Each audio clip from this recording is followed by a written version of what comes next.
Alors, aujourd'hui, je voulais te parler de concentration. La concentration, finalement, c'est un outil ultime, un outil vraiment indispensable pour tout le monde. Toi comme moi comme toi, etc. Et pourtant, on ne fait pas assez appel à la concentration. C'est dommage, non? La concentration, c'est vraiment quelque chose d'ultime, de vraiment très très bien. Mais je ne sais pas, au moment de stress, au moment de panique, eh bien, on pense à d'autres choses. Même parfois, je ne sais pas, vous devez passer un examen, vous êtes à un entretien d'embauche et quelqu'un qui vous parle, ou bien vous devez lire une question ou un énoncé, ou même une lecture, une lecture silencieuse. Et et vous pensez à d'autres choses.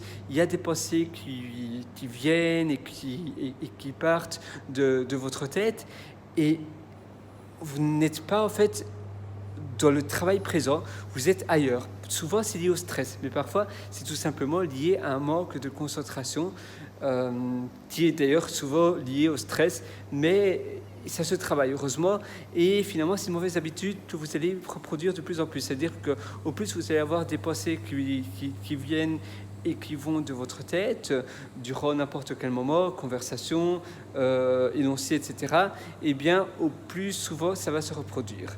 Une première astuce, c'est vraiment de vous dire non, non, stop, stop, stop. Dès que vous avez une pensée, soyez plus fort que votre cerveau. Éduquez votre cerveau un peu comme un petit chien qu'on doit éduquer pour pas qu'il fasse ses besoins un peu partout. Eh bien, dites-lui non, non, non. Voilà, je continue. C'est facile à dire, mais parfois ça aide vraiment de faire ça. Parce que c'est vraiment tentant, parce qu'en fait, le cerveau, c'est quelque chose sans maîtrise, et vous devez vraiment être ferme avec lui. C'est un peu comme un mollusque, et vous devez vraiment l'encadrer bien, comme si vous mettiez un mollusque dans un moule, pour pour que vous lui dites vraiment qu'est-ce qu'il doit faire et où aller.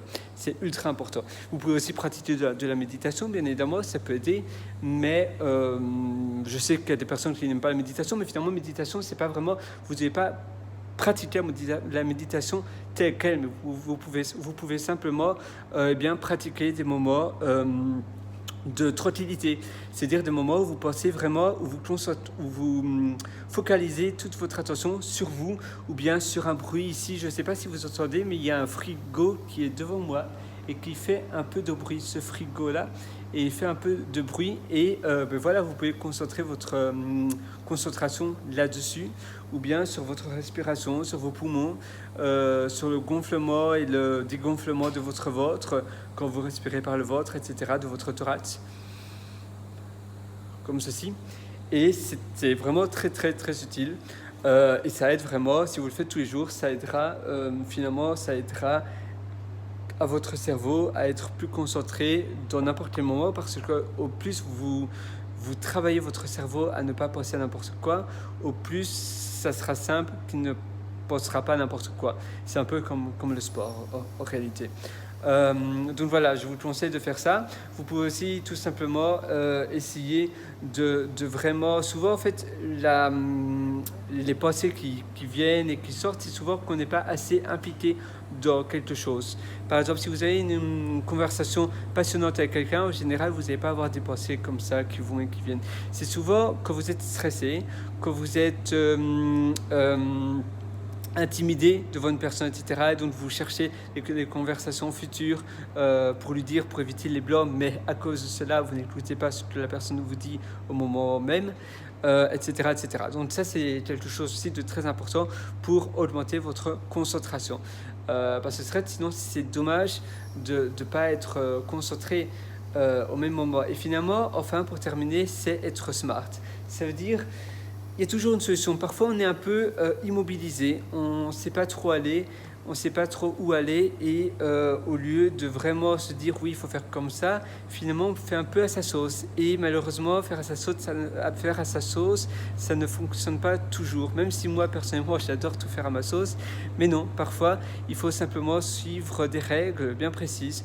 Quand vous faites, je ne sais pas, surtout quand vous faites un examen par exemple, eh bien parfois on suit un peu son intuition et on fonctionne un peu comme ça, vous voyez, un peu à sa sauce.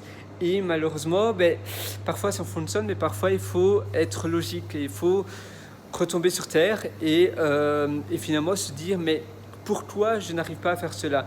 Quelles sont les bonnes les bonnes raisons pour réussir et quelles sont les raisons pour lesquelles je ne réussis pas. Et simplement se remettre en question, ça aide aussi. Toujours se remettre en question. Il ne faut jamais croire que ce que l'on fait, eh bien, toujours se dire, mais non, comment je peux m'améliorer, comment je peux faire mieux, etc. etc. On continue, continuellement se remettre en question, c'est vraiment un atout vraiment ultra puissant comparé à la moyenne, parce que malheureusement, finalement, la moyenne non plus ne se remettent pas en question. Et pourtant, vous êtes simplement quelqu'un finalement de bête, j'ai envie de dire. Vous pouvez toujours être meilleur. Il n'y a jamais de stade où vous êtes finalement bon et il ne faut plus essayer de s'améliorer. Non, on peut toujours être meilleur que la veille. Alors, tu peux le faire. Voilà, c'est tout pour cette session et on se donne rendez-vous très bientôt. Ciao!